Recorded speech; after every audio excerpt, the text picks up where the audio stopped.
দর্শক আমন্ত্রণ জানাচ্ছি মিডিয়া এক্সপ্রেসের ফেসবুক পেজ লাইভে আপনাদের সাথে। এই মুহূর্তে চট্টগ্রামের মুরাদপুর হতে সরাসরি সংযুক্ত হয়েছে আমি সাজাদ হুসাইন।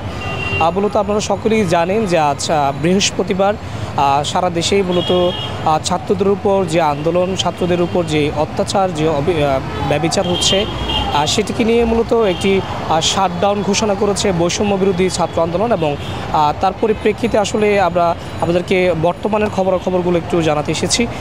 মূলত আমার পেছনেও আপনারা দেখছেন যে সকাল থেকেই আমরা দেখেছি যে যানবাহনের চাপ অনেকটাই কম ছিল, কিন্তু বেলা বাড়ার সাথে সাথেই আমরা লক্ষ্য করেছি যে যানবাহনের চাপ অনেকটা পর্যন্ত বৃদ্ধি পেয়েছে। আমরা যতটুকু জানি যে আজ বিগত কয়েকদিন ধরেই কিন্তু ছাত্র আন্দোলন সহ ছাত্রলীগের পক্ষ বিপক্ষে যে একটি সংঘাত কিন্তু চলমান রয়েছে, সংঘাত পরিস্থিতি কিন্তু রয়েছে। তার ধারাবাহিকতায় আজ সারা দেশেই কিন্তু একটি কমপ্লিট শাটডাউন ঘোষণা করেছে বৈষম্য বিরোধী ছাত্র আন্দোলন।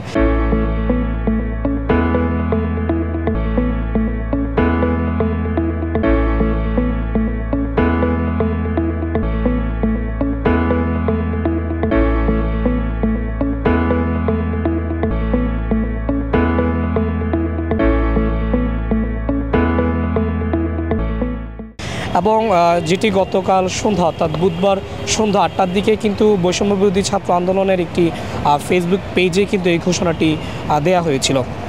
এই ঘোষণাটির মূল উদ্দেশ্য হলো শিক্ষার্থীদের শান্তিপূর্ণ আন্দোলনের উপর বিজেপির এবং র্যাব, সোয়েটের ন্যাক্কারজনক হামলা, খুনের প্রতিবাদ, খুনিদের ব্যভিচার, সন্ত্রাসমুক্ত ক্যাম্পাস নিশ্চিত ও এক দফা দাবিতে আগামীকাল যেই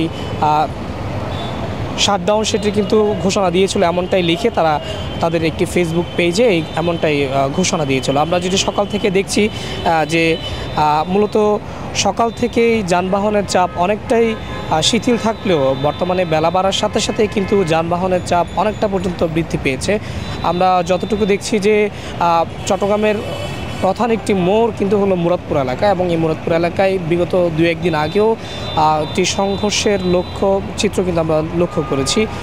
সংঘর্ষের মধ্যে আমরা যদি আপনাদেরকে একটু জানিয়ে রাখতে চাই, ইতিমধ্যে কিন্তু 4টি মামলা কিন্তু দায়ের হয়েছে, এবং এই 4টি মামলা বিভিন্ন থানার মধ্যে চট্টগ্রাম শহরের বিভিন্ন থানায় কিন্তু 4টি মামলা দায়ের হয়েছে, যেখানে অন্তত 7,000 জনকে আসামি করা হয়েছে, যাদের সবাইকে অজ্ঞাত হিসেবে উল্লেখ করা হয়েছে। এদিকে সংঘর্ষের পর নগর জুড়ে রাতভর গণগ্রেফতার অভিযান চালিয়েছে পুলিশ। অভিযান ছাত্র ইউনিয়নের 2 নেতাসহ 88 জনকে গ্রেফতার করা হয়েছে। 88 জনকে গ্রেফতারের পরই মূলত যেই পরিবেশ সেটা কিন্তু আরেকটু প্রখর হতে শুরু করেছে, এবং মূলত আমাদেরকে পুলিশ জানিয়েছে বিভিন্ন থানায় দায়ের হওয়া মামলায় তাদের গ্রেফতার দেখিয়ে আদালতে পাঠানোর প্রক্রিয়া ইতিমধ্যে চলমান রয়েছে।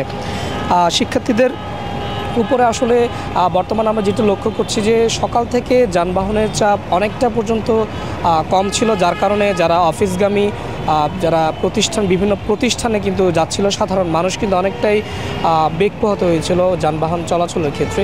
তো সেক্ষেত্রে আমরা লক্ষ্য করতে পেরেছি যে যতটাই বেলা বাড়ছে যানবাহনের চাপ ততটাই কিন্তু বাড়তে শুরু করছে। তো মানুষের মধ্যে একটি আমরা আতঙ্ক দেখতে পেয়েছি চলাচলের ক্ষেত্রে। প্রত্যেকটি মানুষের সাথে আমরা বেশিরভাগ মানুষের সাথে কিন্তু আমরা কথা বলেছি, তারা যেটি বলেছেন যে আসলে তারা অনেকটাই আতঙ্কিত যে বর্তমানে দেশের যে পরিস্থিতি কিন্তু চলমান রয়েছে সেটাকে ঘিরে অনেকটাই আতঙ্কিত রয়েছে। এবং আরেকটি কথা আপনাদেরকে জানিয়ে রাখি, আজকে শাটডাউন ঘোষণার পর ছাত্র সমাজ বৈষম্য বিরোধী ছাত্র আন্দোলনের যারা ছাত্র আছেন তারা কিন্তু এটিও জানিয়েছেন যে শুধুমাত্র হাসপাতাল এবং জরুরি সেবা ব্যতীত প্রতিষ্ঠানের দরজা কোনো খোলা থাকবে না, অ্যাম্বুলেন্স ব্যতীত সড়কে কোনো গাড়ি চলাচল করবে না। সারা দেশে প্রতিটি স্কুল, কলেজ, বিশ্ববিদ্যালয়, প্রাইভেট বিশ্ববিদ্যালয়, মাদ্রাসা শিক্ষার্থীদের আহ্বানও জানিয়েছেন আজকের কর্মসূচিকে সফল করতে। বিবৃতিতে আরও বলা হয়েছে, অভিভাবকদেরও জানানো হয়েছে যে আপনাদের সন্তানের পাশে দাঁড়ানোর জন্য, অর্থাৎ সন্তানদের পাশে যাতে অভিভাবকরা দাঁড়ায় সেইটিও কিন্তু বিবৃতিতে জানানো হয়। আমরা যদি জানিয়ে রাখতে চাই যে বর্তমানে কিন্তু প্রত্যেকটি শিক্ষা প্রতিষ্ঠান বন্ধ ঘোষণা করেছে, সেই সাথে প্রাইভেট সব বিশ্ববিদ্যালয়গুলো কিন্তু বন্ধ ঘোষণা করে দেওয়া হয়েছে। সেই সাথে ক্যাম্পাস থেকে যে সব ছাত্র সকল রয়েছেন সেগুলোকেও কিন্তু গতকাল বিকেল আমরা লক্ষ্য করতে পেরেছি যে ক্যাম্পাস থেকে তারা চলে যেতে শুরু করেছে আস্তে আস্তে। তো আমরা যেটি লক্ষ্য করতে পারছি যে মূলত এই মুহূর্তে আইনশৃঙ্খলা রক্ষাকারীর বাহিনীরও কিন্তু আমরা যথেষ্ট পরিমাণ প্রত্যেকটি মোড়ে মোড়ে কিন্তু লক্ষ্য করতে পারছি প্রত্যেকটি মোড়ে মোড়ে কিন্তু আসলে খুব একটা ধীর গতিতে কিন্তু যানবাহন চলাচল করছে। আমরা দেখছি যে গণপরিবহনের সংখ্যা অন্যান্য দিনের তুলনায় অনেকটা কম রয়েছে এবং আজকের দিনে চাপ অনেকটাই দেখা যাচ্ছে। ছোট মাহিন্দ্রা যেসব থ্রি হুইলার গাড়ি রয়েছে এবং রিক্সা এইসবের দাপটে বলা যায় চট্টগ্রাম শহর আজকে চলমান। অর্থাৎ গণপরিবহনের সংখ্যা বিগত দিনগুলোর তুলনায় আজকে অনেকটাই কম আমরা লক্ষ্য করতে পারছি। তবে আশা করা যাচ্ছে যে সকালের তুলনায় আমরা দেখেছি সকালে যে পরিমাণ গণপরিবহনের চাপ কম ছিল, বেলা বাড়ার সাথে সাথে যেহেতু গণপরিবহনের চাপ খুব একটা বাড়ছে, সে তুলনায় বলা যায় যে আজ বিকেল হতে হতে অর্থাৎ যতটাই বেলা বাড়বে ততটাই কিন্তু গণপরিবহনের চাপটাও আগের মতো স্বাভাবিক হতে শুরু করবে। এবং আমরা দেখছি যে অনেকেই তাদের কর্মস্থলে যাওয়ার উদ্দেশ্যে বের হচ্ছেন। কিন্তু আরেকটি কথা লক্ষণীয় যে সকাল থেকেই বেশিরভাগ ব্যবসায়িক প্রতিষ্ঠান যেগুলো রয়েছে সেগুলো কিন্তু বন্ধ রাখা হয়েছে।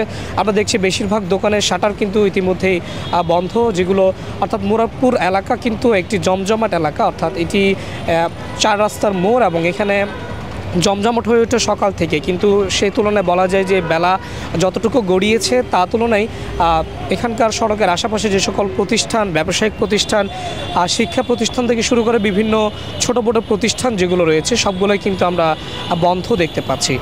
তো বলা যায় যে বেলা বাড়ার সাথে সাথেই যে শাটডাউন ঘোষণা করা হয়েছে সেটি কিন্তু খুব একটা প্রভাব ফেলছে বলে আমরা সরজমিনে দেখতে পাচ্ছি না। তবে আগামীতে কেমন পরিস্থিতি হয় সেটিও কিন্তু এখনও আশঙ্কাজনক। তো মানুষের মধ্যে একটি ভীতি কাজ করছে, যেটি বলা যায় যে গত দুদিনের তুলনায় যে বৈষম্য বিরোধী একটা আন্দোলন এবং কোটা বিরোধী আন্দোলন এবং ছাত্রলীগের যে সংঘর্ষ সবগুলো মিলিয়ে কিন্তু সাধারণ মানুষের মধ্যে একটি আতঙ্ক বিরাজ করছে।